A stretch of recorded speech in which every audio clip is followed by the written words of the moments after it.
इसीलिए भी अम्मा हजरत महल ने इस मुल्क के लिए कुर्बानी दी कि उनकी बेटी जिसका नाम बिल्किस बानो है उसको इज्जत लूटने वालों को छोड़ दिया जाएगा। कौन है बिल्किस बानो? 2002 में बिल्किस बानो को गुजरात के उस प्रोग्राम में, जेनोसाइड में, बिल्किस बानो को उसके पड़ोसियों ने उसकी इज्जत लूटी।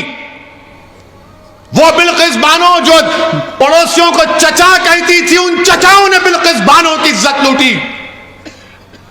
वो बिल्किस बानो जिसके हाथ में चूड़ियां थी, उसने उसकी इज्जत लूटने वालों की दुकान से उस वक्त चूड़ियां पहनी हुई थी, उसने उसकी बिल्किस बानो की इज्जत लूटी। बिल्किस बानो हामिला थी जब उसकी इज्जत लूटी गई। बिल्किस बानो की 3 साल की बच्ची थी जिसको उसकी सामने उस 3 साल के बच्ची को लेकर उसके सर को पत्थर से मारकर कत्ल कर दिया गया। उसके बाद बारी बारी से जालिमों ने बिल्किस बानो की इस्मत रेजी की। बिल्किस बानो के सामने उसकी मां को और 4 रिश्तेदारों की इज्जत लूट कर उनका कत्ल कर दिया गया। बिल्किस बानो बरहाना हो चुकी थी, कपड़ों का टुकड़ा लेकर आदिवासी भाइयों बहनों के पास भागते छुपते फिरी, वो कपड़ा दिए। बिल्किस बानो के शौहर ने अपनी बीवी को हिम्मत दिलाई। मैं सलाम करता हूं बिल्किस बानो के शौहर को। अल्लाह मुसलमान शौहरों को बिल्किस बानो के शौहर से हौसला हासिल करो कि उसने अपनी बीवी के इंसाफ के लिए अपने बीवी के हर तरह से मदद की। 2004 में मुकदमा आयद हुआ। पुलिस बिल्किस बानो की कहानी को यकीन नहीं कर रही थी। बिल्किस बानो ने पुलिस के खिलाफ केस किया।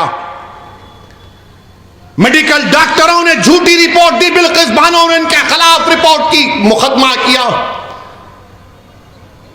उसका मुकदमा गुजरात से बाहर मुंबई में हुआ। ट्रायल कोर्ट में सजा हुई, फिर बॉम्बे हाई कोर्ट में उनको सजा दी गई। मेरे अजीज दोस्तों और बुजुर्गों, 75 साल की आजादी का अमृत उत्सव मना रहे हैं और भारत की एक बेटी के साथ इस तरह का सलूक कर दिया जाता है कि अगर किसी की बेटी की इज्जत लूटी जाएगी और उसको कहा जाएगा कि क्या तुम राजी हो कि तुम्हारी बेटी की इज्जत लूटी गई, उसकी बेटी को कत्ल कर दिया गया, उसके पेट में जो हमल था वो जाया हो गया, उसको चंद साल के बाद छोड़ दिया जाएगा, तुम राजी हो? तो कोई बाप, कोई मां, कोई भाई, कोई बहन तैयार नहीं होगी, कोई इंसान तैयार नहीं होगा।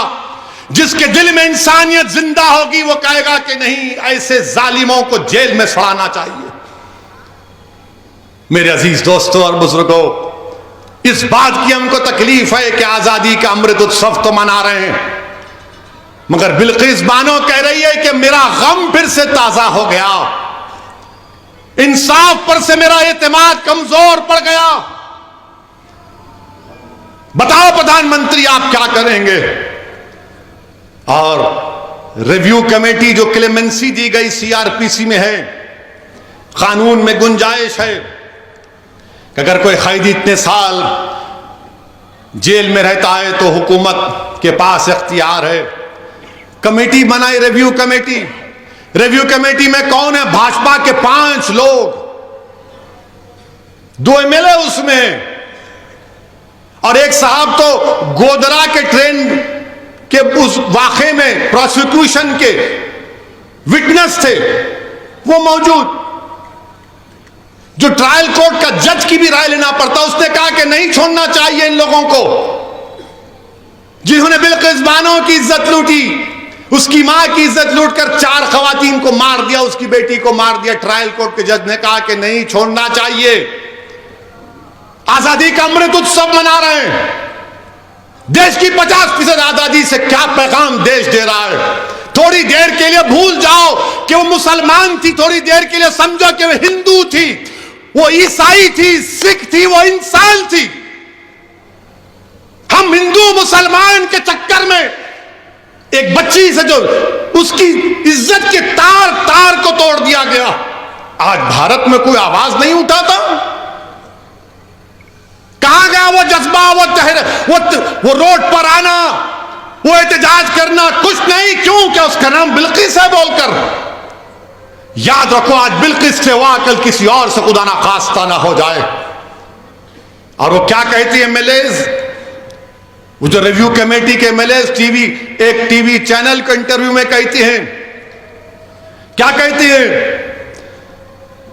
जिन लोगों ने बिल्किस बानो की इज्जत लूटी वो ब्राह्मण हैं और संस्कारी हैं।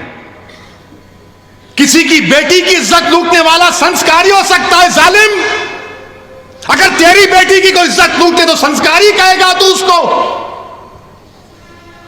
इस तरह की बात ऑन रिकॉर्ड कही गई।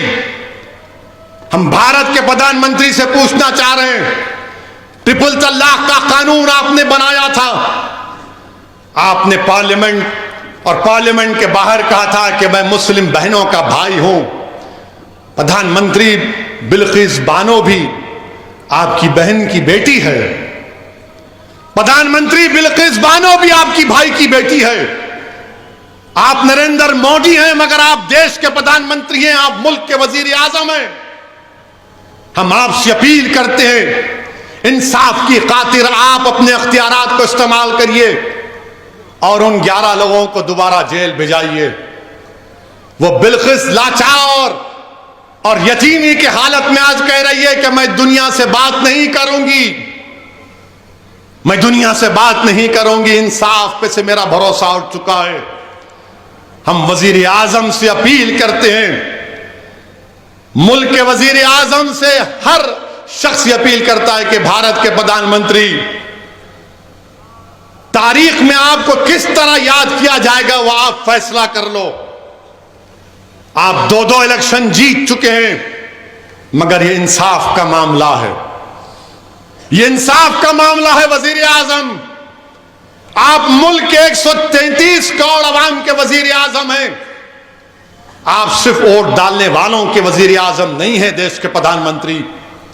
आप अपने अख्तियारात को इस्तेमाल करो। बिल्किस बानो अपने घर से निकलने से डर रही है।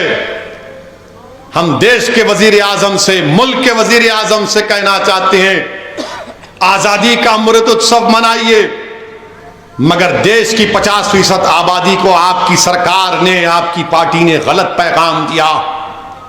यह खवातीन से नाइंसाफी है। जो इंसाफ को पसंद करते हैं वो मायूस हो चुके हैं। जो बाप अपनी बेटी के वास्ते परेशान है वो देखकर बोल रहा है कि मेरी बेटी का क्या होगा। इस मुल्क में कोई दिन नहीं जाता जब हमारी खवातीन पर जुल्म नहीं किया जाता।